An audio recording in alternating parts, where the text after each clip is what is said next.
¿Están en línea?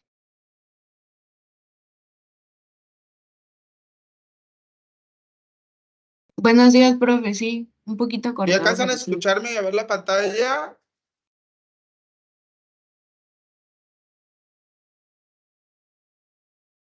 Nayeli. De a usted nada más lo veo, todavía la pantalla se ve negra. Ok. A ver, dejado intentarlo de nuevo.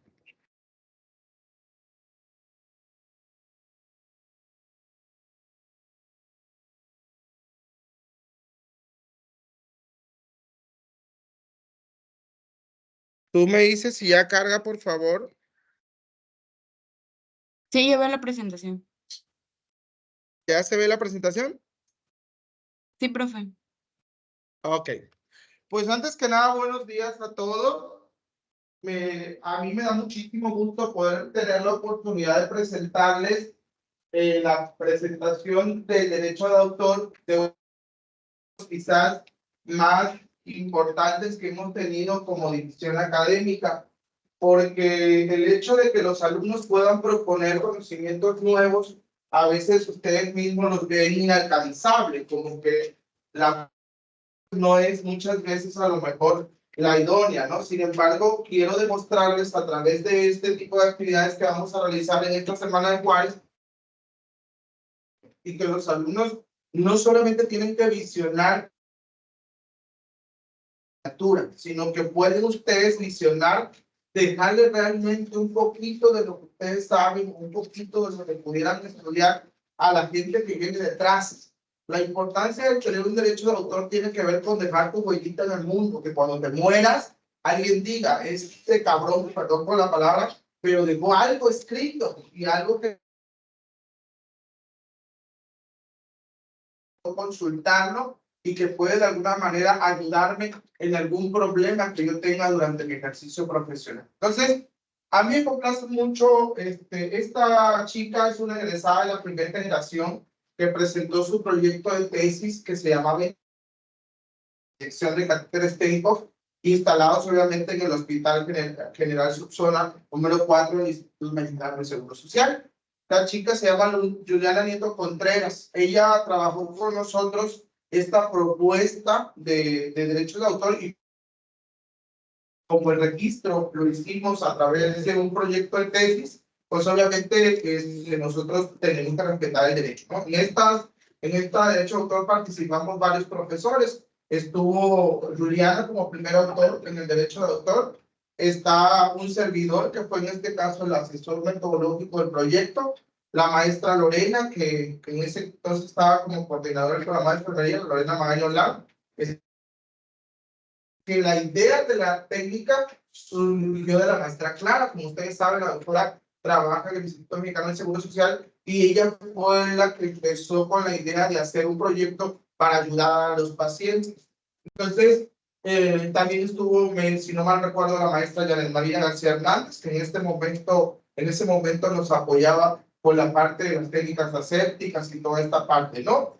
¿Cómo surge un derecho de autor? Pues surge de la propuesta innovadora o de poder plasmar un conocimiento y poder hacer que las otras personas lo utilicen. En este caso, por ejemplo, tenemos claro que la idea surgió de una práctica profesional. La doctora Clara empezó a observar que en el Instituto Mexicano del Seguro Social, en la parte de quirúrgica, en el quirófano, se metían muchas cirugías que tenían que ver con redirecciones de catéteres, es decir, recolocaciones de catéteres. Entonces, el paciente tenía que entrar a un retiro de catéter y una reinserción de catéter. Entonces, muchas veces ese procedimiento no era unísono, o sea, no era al mismo tiempo el retiro. Muchas veces tenía que entrar el paciente primero al retiro y después en unos días a recolocación. Entonces empezó a darse cuenta que esto obviamente mermaba la salud del paciente, ¿no? Porque sobre todo acuérdense que la diálisis es el tratamiento de primera intención para cuando uno tiene una enfermedad renal crónica o una enfermedad renal aguda que no tiene otra solución más que utilizar una terapia sustitutiva de la función renal, que en este caso es la diálisis peritoneal. Entonces, Obviamente, ese diálisis es la primera, si ustedes buscan en la literatura, es el primer tratamiento que se ofrece a un paciente con una enfermedad renal. Entonces, ¿qué pasa cuando nosotros esta primera opción de tratamiento no la utilizamos o el paciente no la puede de alguna manera ejecutar? Se tiene que llevar a otro tipo de técnicas, como es el caso de la hemodiálisis. Pero recordemos que los dos procedimientos son altamente invasivos, ¿ok? ¿Por qué? Porque el catéter Tenkov se utiliza en una membrana que, ¿cómo se llama?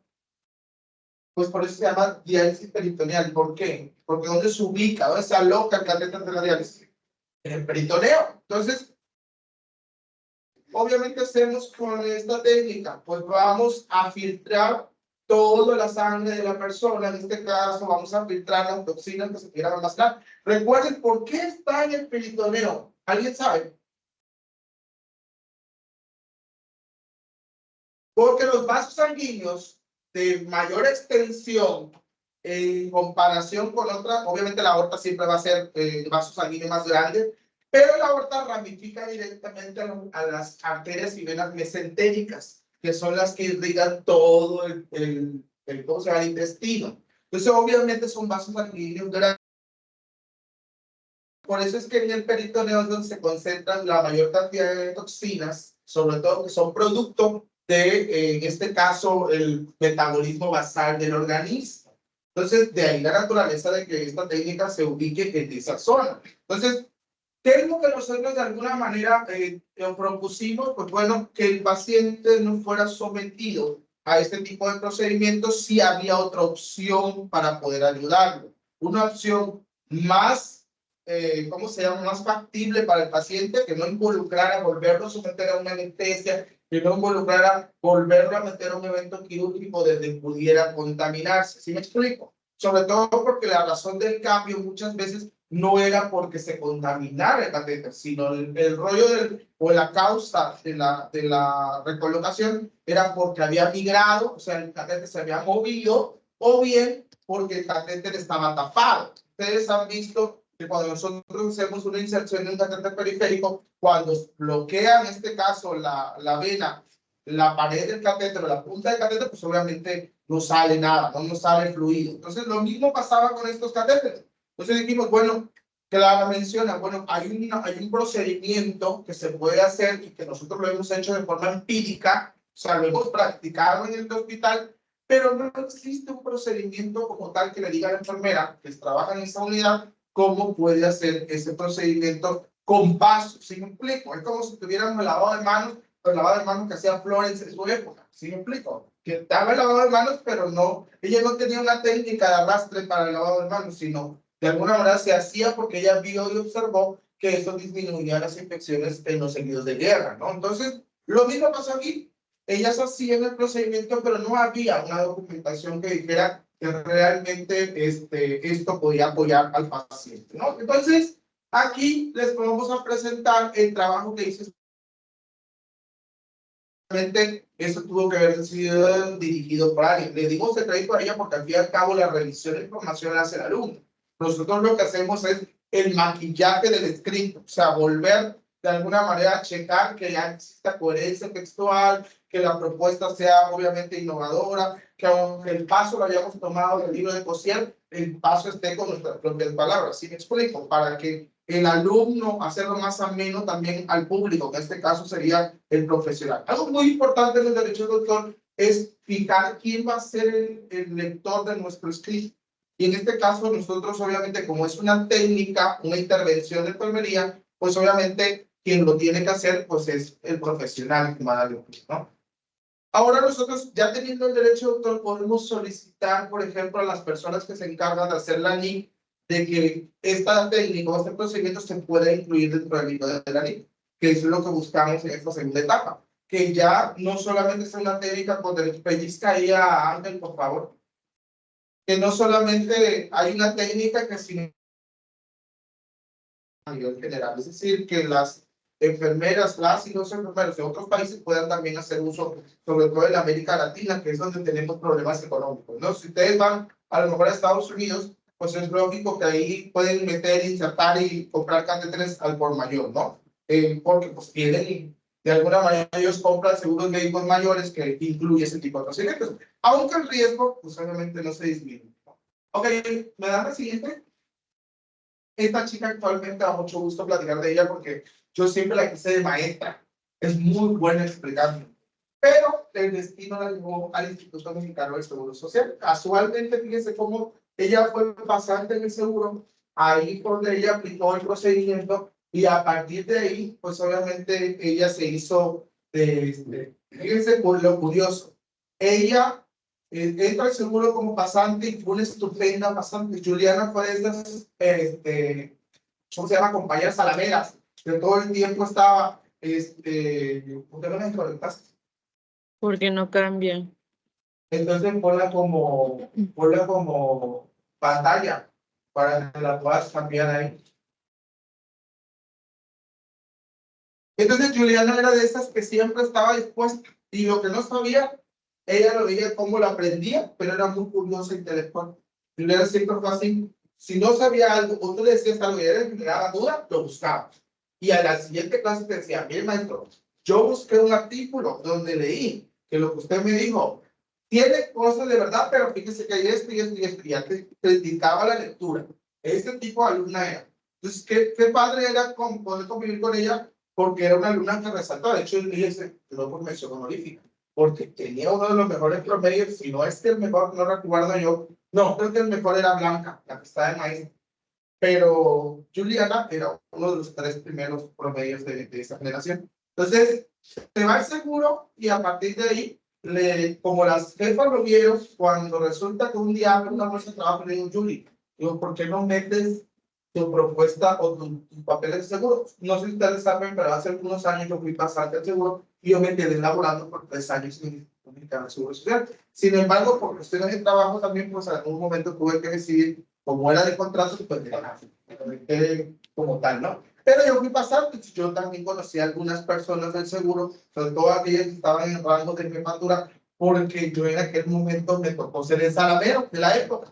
Y entonces resulta que cuando ellas tenían algún trabajo de computadora y yo era el estudiante, pues yo me ofrecía. Yo le decía, oye, ¿sabe qué? Yo le apoyo, no se preocupe, ya. En los tiempos libres iba o me quedaba un ratito durante mi pasantía en la mañana, o estaba en la noche, me quedaba un ratito en la mañana, me sacaba el trabajo, tú me iba a mi trabajo porque yo estaba trabajando en la secretaría en la tarde y ya, ¿no? Entonces todo era todo un ciclo. A mí nunca me movieron, gracias a eso, nunca me movieron de turno. Yo todo el tiempo de pasantía estuve en el turno nocturno por el apoyo del trabajo que tenía y también porque pues yo era dispuesto a aprender. Ya lo compartí, si lo alcanzan a ver, chicos que están en línea. Sí, maestro. Ok. Entonces vamos a, lo primero que tenemos que hacer cuando vamos a proponer un conocimiento, pues es obviamente poder evidenciar por qué existe la necesidad. En esa época nosotros encontramos datos de que alrededor del 10% de la población, pues obviamente presentaba algún tipo de enfermedad renal, sobre todo enfermedad renal crónica, que eran los pacientes que de alguna manera pues tienen que quedarse con tratamiento, ¿no? Con terapia sustitutiva de la función renal, porque ya es una enfermedad crónica. Entonces, también observamos que había mucha literatura que decía que este tipo de enfermedades pues puede de alguna manera, en ocasiones se puede prevenir, pero que no tiene una cura, generalmente puede ser progresiva, puede ser silenciosa y pues obviamente en etapas avanzadas se convierte obviamente en una, pues en una causa de mortalidad de la población. Entonces, vimos también que pues, existían tratamientos como el caso de la terapia sustitutiva de la función renal a través de hemodiálisis y de diálisis, pero son tratamientos costosos que implican también cambios en el estilo de vida de la persona. Entonces, registramos estadísticas en México, también registramos en este caso estadísticas en el Seguro Social donde se llevó a cabo el estudio y observamos que era una de las 10 primeras causas de mortalidad general, es decir, había mucha gente que se ingresaba al hospital y que se moría por una enfermedad renal crónica. Entonces, cuando en realidad, pues tenemos tratamiento de este tipo de cosas, ¿no? Y bueno, algo muy importante también que observamos es que ya existen terapias que que nos van a ayudar a que el paciente pueda sentirse mejor, como es el caso de la terapia sustitutiva de la función renal, a través de dos principales procesos, que sería la diálisis peritoneal y la hemodiálisis, ¿no? Que en este caso la hemodiálisis, pues es un tratamiento de segunda intención. Igual, además, también documentamos que existen muchas complicaciones, tanto tempranas como tardías, de este tipo de procedimientos, como la infección de la herida quirúrgica, obviamente la peritonitis, la disfunción del catéter causadas por diferentes situaciones como la migración, la obstrucción, el sangrado, el granuloma, la hernia en este caso, y que de alguna manera pueden limitar la supervivencia del catéter entre un 30 y 50%. Es decir, estamos hablando de que el tiempo de vida correcto del catéter se viera mermado por estas causas que nosotros acabamos de escribir. Es decir, no a lo mejor por hay muchos, por ejemplo, también llegaban por atrapamiento del epiplom, que acuérdense que es una porción precisamente del intestino. ¿Qué pasaba?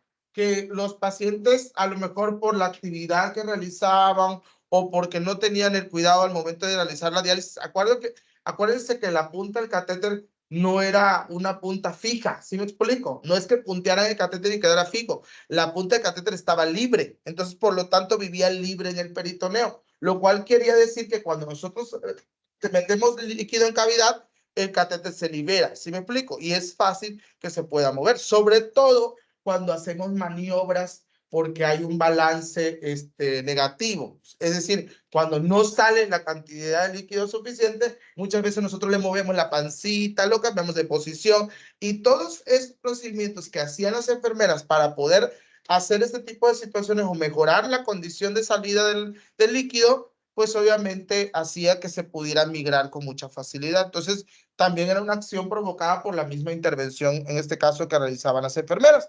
Y a partir de esta propuesta, nosotros hicimos una pregunta de investigación que era conocer, o en este caso, evidenciar cuál era el efecto de la intervención de enfermería en la redirección de catéteres TENCOS disfuncionales. Es decir, no quiere decir que ya lo instalaron disfuncional, sino que lo instalaron funcional, pero con el uso se disfuncionó y por lo tanto habría la necesidad de hacer una intervención, ¿no? Entonces, a partir de ahí, pues obviamente buscamos también algunos datos relacionados con lo que ya existía. Y entonces ahí encontramos que obviamente la enfermedad renal pues es una enfermedad terminal que de alguna manera es progresiva, es lenta y que de alguna manera dentro de los principales factores pues están dos de las enfermedades más importantes a nivel mundial, que es la diabetes y la hipertensión arterial, que son precisamente las que dañan en primera instancia un órgano tan importante porque es un vasorregulador también. Acuérdense que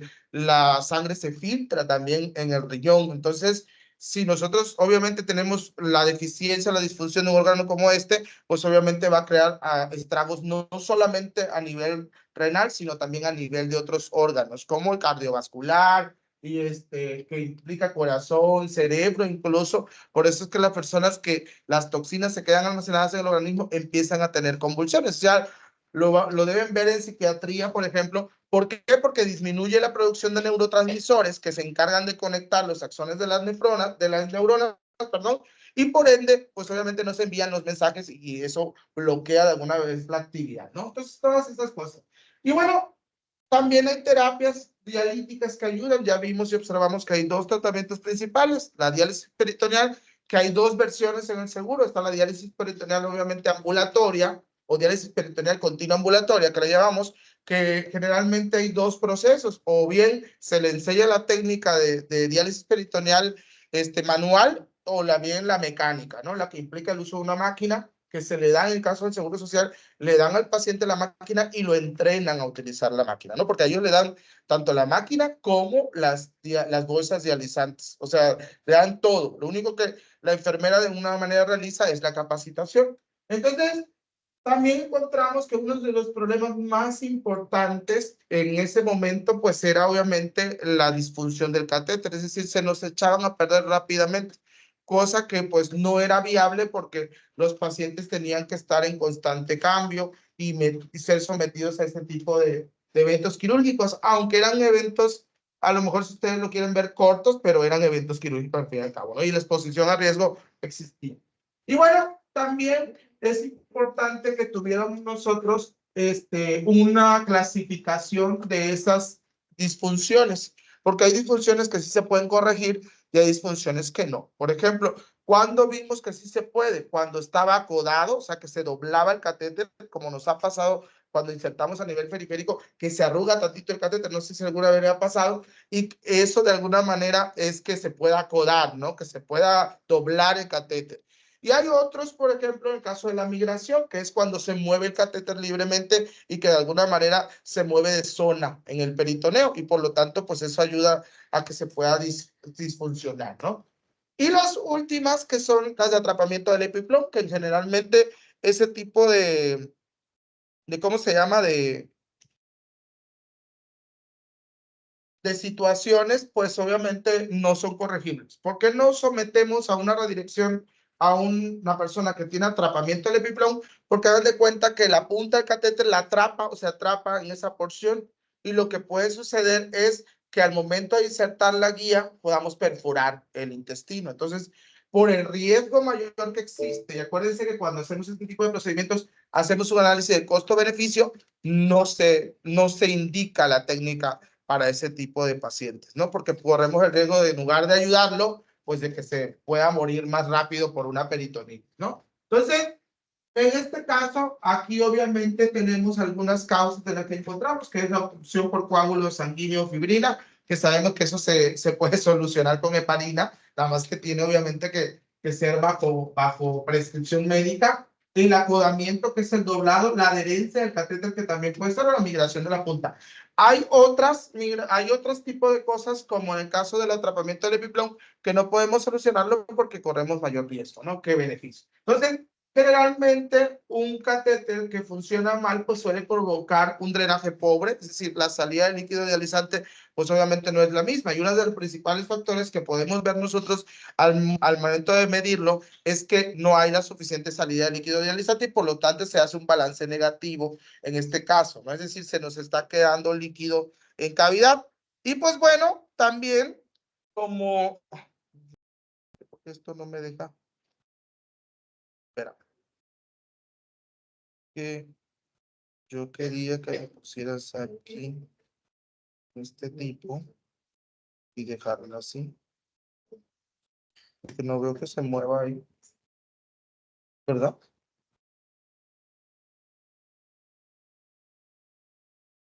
Ah, no sé qué hiciste aquí. Se supone que ahí estoy yo mostrando la pantalla completa.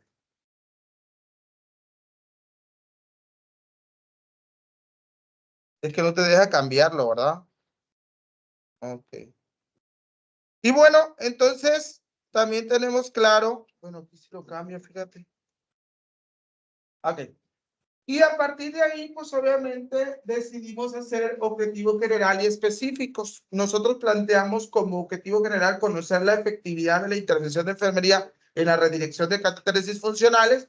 Y dentro de los objetivos específicos, ustedes ven que lo estaba yo como ejemplo, está describir las variables sociodemográficas de las personas que existen a terapia sustitutiva de la función renal. Un favor, hija, me molesta cuando están mal sentados. ¿Por qué no se sientan bien? No les circula el oxígeno hacia ustedes. Igual tú, Imelda, por favor. Entonces, está también conocer los tipos de disfunción de catéteres que se presentaban con mayor facilidad, analizar los factores, en este caso, que predisponen a la disfunción del catéter. Es decir, queríamos saber si a lo mejor no era el cuerpo del paciente, sino era la fabricación del mismo. Es decir, a lo mejor es que era de mala calidad el catéter y por eso ocurría ese tipo de cosas. Entonces, también queríamos identificar. También establecer un procedimiento para realizar esa redirección y describir los pasos de manera correcta. También, el último, pues evaluar el procedimiento de funcionalidad del catéter, ¿no? O sea, nosotros teníamos en este caso que evidenciar que existía una disfunción.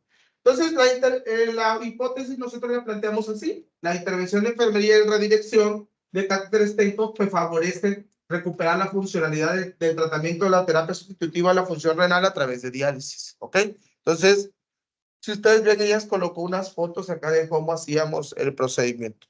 Ahorita les voy a presentar cómo nosotros lo manejamos. En este caso, pues las variables que mencionamos en nuestra tesis, pues fueron la redirección, qué procedimiento de alguna manera o qué implicaba, la disfunción del catéter y, por supuesto, la intervención de enfermería. Si ustedes se dan cuenta, todos tienen su autor, ¿no? Entonces, aunque nosotros retomamos conceptos y los reestructuramos o los parafraseamos, respetamos siempre la fuente original del procedimiento. Por ejemplo,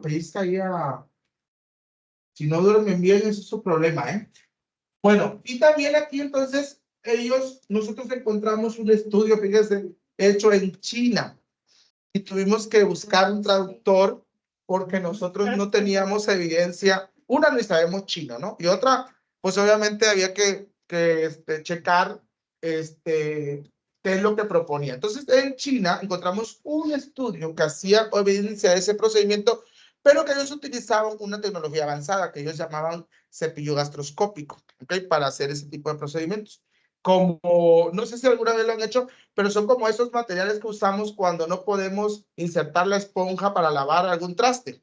No sé si han visto que hay un cepillito que trae membranitas y es, bueno, muy parecido a ese. ¿Okay? Obviamente con otra funcionalidad y más pequeño, pero muy parecido, ¿no? Entonces, obviamente conceptualizamos qué es redirección, qué es disfunción, qué es intervención, porque necesitábamos tener claro para las personas qué es lo que estamos haciendo, ¿no?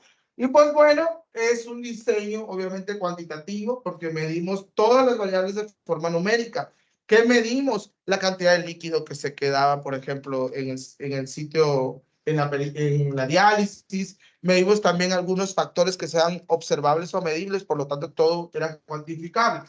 La población fueron 22 personas con diálisis peritoneal, de las cuales 9 presentaron, en este caso, disfunción del catéter. Estamos hablando más o menos de poco más del 30% de la población de los catéteres que estaban. Entonces, aplicamos obviamente algunos instrumentos y algunos fueron recolección de datos. Por ejemplo, estudios de laboratorio. Nosotros analizamos los estudios de laboratorio y obviamente aplicamos la lista de cotejo para el procedimiento que nosotros proponíamos, ¿no? Y aquí tenemos en este caso la selección. ¿Cómo lo hicimos? Pues bueno, seleccionamos personas, tanto hombres como mujeres, que tuvieran diagnóstico de enfermedad renal y que tuvieran terapia sustitutiva de la función renal a través de diálisis. Es diálisis peritoneal ambulatoria o diálisis peritoneal continua ambulatoria. Acuérdense que puede ser cualquiera de las dos modalidades, ¿no? También una persona cuya modalidad de terapia tuviese disfunción del catéter estético, es decir, que tuviera un problema con su catéter y que la disfunción del catéter fuera por migración y por acodamiento, o también tapamiento de coágulos sanguíneos o de fibrina. Esas eran las tres causas que podíamos corregir. Habían, como el caso del atrapamiento del epiplón, que pues no era corregible por esta técnica, ¿no? Y dentro de los de exclusión, pues obviamente, personas que presentaban alguna complicación infecciosa en cavidad peritoneal. Acuérdense que cuando el paciente ya tiene peritonitis, nosotros no podemos utilizar el peritoneo para hacer una diálisis, ¿ok? Eso es lógico, ¿no? Lógica matemática. También pellizca ahí a Lenz. Personas que de alguna manera se encontraran con signos y síntomas de un síndrome urémico, o sea, que ya tuvieran complicaciones, mucha urea contenida en el organismo y que para eso pues es más viable hacer una hemodiálisis o una instalación de catéter majurca o fístula, que de alguna manera puede servir para el drenaje también. Y personas que presentaran una disfunción de catéter por atrapamiento de epiplom. Entonces, ya vieron, o sea, dentro de la exclusión colocamos que no puede ser usada para personas que tuvieran un atrapamiento en la región del epiplom. Y aquí nosotros propusimos una técnica, una lista de cotejo como las que ustedes manejan para sus técnicas, bueno, muy parecidas.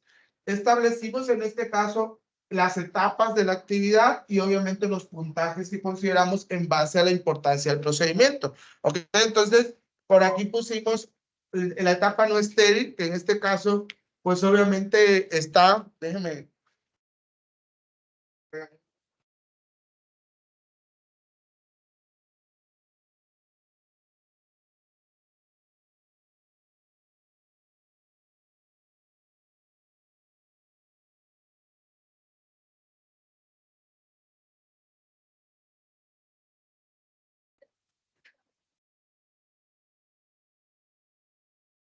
Entonces, tenemos en este caso el procedimiento y obviamente lo primero que colocamos es la valoración de enfermería y la funcionalidad del catéter de acuerdo a su permeabilidad. Es decir, lo primero que teníamos que ver era si el catéter era permeable y si estaba saliendo un balance neutro o un balance, en este caso, positivo, ¿no? Entonces, ahí teníamos que checar bien. Realizar, en este caso, tomas de gabinete como rayos X simple de abdomen para comprobar la posición y situación del catéter. Explicar al paciente el procedimiento a seguir mediante un lenguaje adecuado. Recuerden que todo el paciente tiene que estar informado y tiene que autorizar, en este caso, el procedimiento. Por eso era importante informarle para que él tomara la decisión y nosotros lo teníamos que decir que era un experimento de alguna manera que pudiéramos hacer para que puedan volver a funcionar su catéter, ¿no? Entonces, todo este proceso nosotros lo explicamos. Búsqueda de material de equipo para la redirección, pues es importante, todas las técnicas, si ustedes observan en Bossier y en Potter y en cualquier libro, lo primero que viene es búsqueda y recolección de material, ¿no? Entonces, realizar lavado de manos convencional, preparar el material, realizar el manos convencional nuevamente, preparar el paciente, liberar la línea de transferencia, que es la tripilla, dirían los pacientes que tienen colgando luego de diálisis. Bueno, ellos le llaman tripilla, en realidad se llama línea de transferencia, para que ustedes lo tengan claro. Realiza lavado de manos nuevamente. ¿Por qué es importante la técnica de lavado de manos? Porque la técnica, en este caso, aunque fuese una etapa no estéril, necesitaba o requería que elimináramos por arrastre la mayor cantidad de microorganismos. Acuérdense que puede haber flora transitoria que nosotros podemos tener exceso y que puede contaminar también la herida, ¿no? Entonces, o puede ser flora residente, que también tenemos que tener claro la diferenciación, ¿no? Se coloca guantes con técnica abierta, aquí lo está diciendo, y luego realiza limpieza del catéter. O sea, es importante hacer el proceso de desinfección, ¿no? Y luego ya pasamos a la etapa estéril, y aquí entonces nos colocamos gorro, cubreboca, realiza nuevamente la técnica de lavado de manos, se coloca bata y realiza técnica cerrada de calzado de guantes. O sea, a este momento ya olvidamos la parte no estéril y nos metemos ya a la parte estéril, ¿no? Entonces, se colocan materiales cerca del paciente a una distancia que permita la libre obtención de estos y la mínima contaminación del procedimiento. Colocar los campos estériles, porque colocamos como si fuera un procedimiento quirúrgico, nada más que obviamente más chiquito y con las medidas necesarias, ¿no? Quitar la línea de transferencia y dejar libre el catéter Tempo. Realizar o introducir la guía, verificar la permeabilidad infundiendo solución fisiológica con una jeringa de 10 mililitros en cavidad, y obviamente tenemos que reiterar ese líquido. Verificar la corrección del acodamiento o migración del catéter mediante una segunda placa simple de abdomen.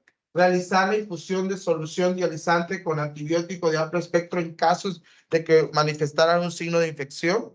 Y también elaborar registros clínicos de enfermería, ¿no? Que de alguna manera era importante colocar dentro de la hoja del paciente, pues qué procedimientos habíamos realizado, ¿no? Y bueno, estos son los resultados que obtuvimos. La mayoría de las personas que fueron sometidos a redirección eran hombres. No hay una diferencia significativa entre los hombres y las mujeres, porque son más o menos el mismo porcentaje. Tenemos una diferencia. En cuanto a los datos, acuérdense que aquí estamos cumpliendo los objetivos específicos, ¿se acuerdan? Primero dice describir los datos sociales y demográficos, que es lo que estamos describiendo en este momento. La ocupación, pues obviamente ustedes pueden observar que la mayoría era ama de casa, ¿ok? Y que hay otros datos como el caso de ser desempleado o empleado, y pues solo tenemos un obrero y un campesino, ¿no? En el estado civil, pues obviamente la mayoría son casados, o sea, tienen apoyo de algún familiar directo que puede estar ayudándoles ahí.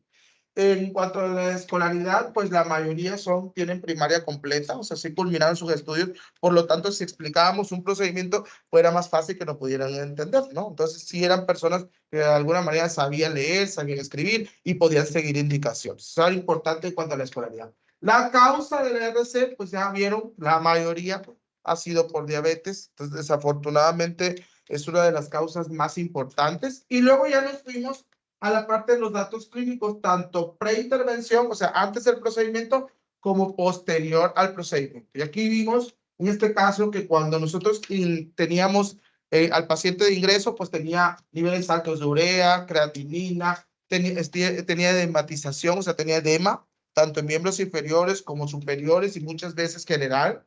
Tenía somnolencia, pues obviamente había disminución del estado de concentración del organismo, disminución del flujo de entrada y salida de líquido dializante, balances positivos, como bien lo comentabas, estaba reteniendo líquido y por eso el edema que presentaba, anorexia y náuseas y la migración o acodamiento del catéter, ¿no? Entre los más principales que encontramos. Y los datos clínicos post intervención, pues encontramos disminución, obviamente, en los niveles de urea y creatinina, porque eran eliminados a través de la diálisis. También no había, se redujo bastante importante la reducción del edema, porque como ya había una correcta salida y un balance neutro, o bien un balance negativo, pues obviamente eso hacía que pudiera ser, ¿no? Mejorar la calidad del sueño, o sea, eran personas que ya podían dormir correctamente. También había una mayor velocidad tanto de la infusión como del drenaje del líquido dializante y también el aumento del apetito y obviamente lo que hacíamos era una técnica de redirección, ¿no? Y pues bueno, aquí están cada caso y cómo lo recibimos y cómo lo dejamos. Si ustedes se dieron cuenta, hubieron descripción de cada caso para ir observando en este caso cuáles eran los datos. Aquí es importante, por ejemplo, la presencia de edema, en qué grado se dio, la urea, la creatinina, cuánto pesaba, qué tensión arterial tenía, toda la descripción de cada caso. Y acá cómo lo dejábamos.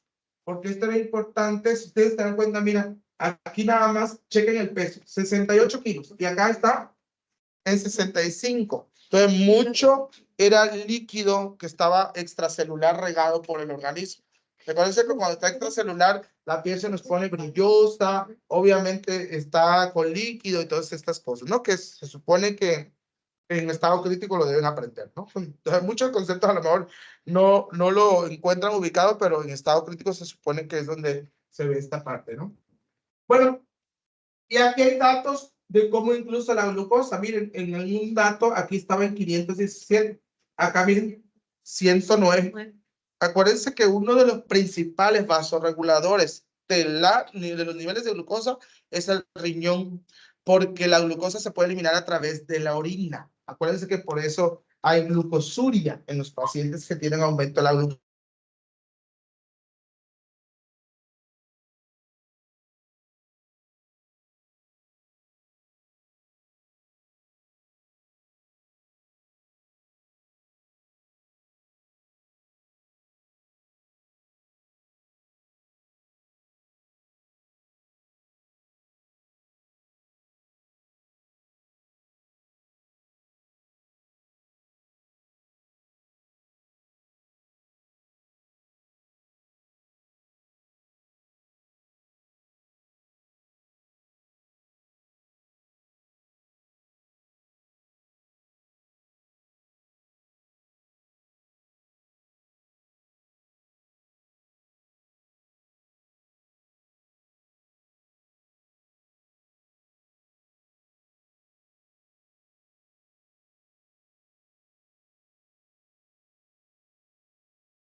A ver, ¿cómo se llama?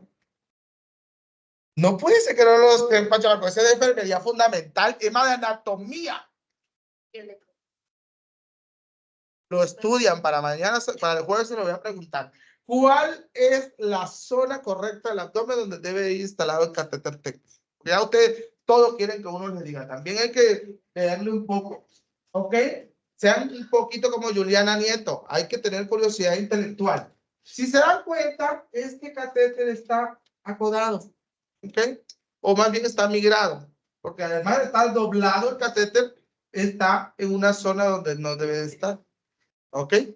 Entonces, si se imagina, aquí es la zona correcta donde debe estar el catéter. Entonces, esto fue antes de la intervención y esto fue posterior a la intervención. Si se dan cuenta, el catéter no está fijo, el catéter está suelto. Por lo tanto, cuando metemos líquido y si nosotros hacemos maniobras como mover la pancita del paciente, podemos ocasionar este tipo de migración del catéter. A esto se le llama migración, a que se mueva del lugar la punta del catéter. ¿Sí está claro? ¿Por qué? Porque la mayor cantidad de líquido no está aquí en la cavidad donde está acá, está libre. Por lo tanto, aquí es más fácil que pueda ser permeable la entrada y la salida del líquido, ¿no? Y bueno, así nos encontramos, miren, hay otras zonas donde está acodado, ¿ya vieron? se dobla el catéter. Esto es lógico que hacer un catéter muy largo, pues lo que hace es que se puede doblar y estas cosas pueden anudar el catéter, como si ustedes hicieran un nudo cuando se amarran las, ¿cómo se llama? Las cintillas de los zapatos. Eso. Puede doblarlo y obviamente esto lo que hace es reducir la permeabilidad, sobre todo cuando esta zona se dobla demasiado. Acuérdense que es como si doblábamos una manguera, ¿no? Y ahí vemos que la manguera obviamente se reduce la luz y por lo tanto, pues la salida también, ¿no? Y acá ya está libre, miren, está corregido, o sea, ya no está doblado y por lo tanto, pues de alguna manera es más fácil que sea funcional. Y bueno, ¿cuál es el alcance de la intervención? Pues bueno, obviamente que consideramos que fueran licenciados en enfermería, de preferencia que fueran especialistas en nefrología o especialistas en medicina interna o el médico internista quien lo pudiera realizar la técnica, ¿no? Cualquiera de esos profesionales. Que fueran obviamente en un segundo o tercer nivel, que fuera en el servicio de módulo de diálisis peritoneal o bien en medicina interna. La población, pues obviamente personas con diálisis peritoneal. Intervenciones y actividades consideradas dentro del proceso de intervención, pues está la radiografía simple de abdomen, que debe ser antes y después de la intervención. El impacto esperado, pues obviamente la limitación de las complicaciones de la diálisis peritoneal, mejorar la calidad de vida del paciente y también, pues obviamente mejorar la funcionalidad del catéter, ¿no? Y por último, pues obviamente la institución que nos apoyó, pues fue el Instituto Mexicano del Seguro Social. Ojo, este proyecto es un proyecto de alguna manera hecho bien, ¿no? O sea, con todos los lineamientos, seguro es muy tangible con sus investigaciones. Lo que hace es que tenemos nosotros que solicitar la autorización, tenemos que registrar el proyecto ante el Seguro Social, porque ellos, el Seguro es un hospital escuela a nivel nacional. Entonces, ellos preparan médicos residentes, enfermeras especialistas, tienen su propia escuela de enfermería, entonces es todo un proceso, ¿no? Entonces, en este caso, pues, ningún paciente tuvo ningún evento, tanto físico como psicológico, como a consecuencia de la redirección. Al contrario, obviamente, a pesar de que tenía un problema, pues obviamente encontraron en esta terapia una oportunidad para mejorar y que no implicara mayores riesgos, ¿no? También es importante que tener claro que la intervención que propusimos, pues, es efectiva y es simple. O sea, no requiere tampoco gran proceso como el meterlo en un quirófano, porque se puede hacer con técnica estéril en un lugar obviamente cerrado, donde haya circulación, no haya circulación obviamente de otro tipo de, o sea, no le puedo hacer a la unidad del paciente porque ahí hay otros pacientes que pueden tener alguna enfermedad, ¿sí me explico? Sobre todo que pueda contagiar el procedimiento, ¿no? Entonces sí hay que hacerlo en un módulo cerrado donde se pueda hacer una exhaustiva de limpieza y que pudiera estar lo más correctamente posible, ¿no? Y pues bueno, esos son algunos de los artículos que ella revisó para construir ese proyecto. Algunos, lo digo porque esta chica sí revisó como 50 o 100 artículos. La verdad que, pues eso es todo en la presentación. No sé si alguno tiene alguna duda, alguna pregunta. Chicos que están en línea, ¿alguna pregunta de parte de ustedes? ¿Alguna duda?